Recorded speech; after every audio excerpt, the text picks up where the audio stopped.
In this video, I'm going to show you how you can change your search engine on Phoenix browser app using your smartphone.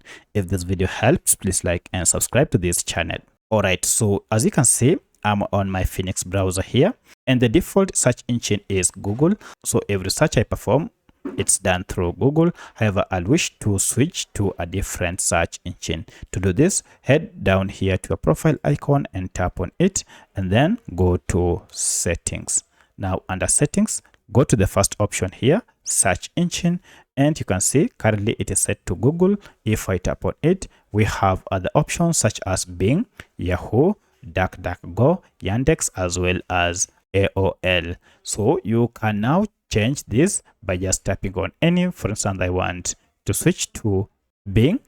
If I tap on this, it will be switched to. If I want to go to use Yahoo, I'll just tap on it, and you can see a check mark next to it. Now if I go back, now you can see my search has been changed from Google to Yahoo. So that's how you can change your search engine on your Phoenix browser app on your smartphone. If you have any other question, kindly let me know in the comment section. Otherwise, thanks for watching, and let's meet in the next video.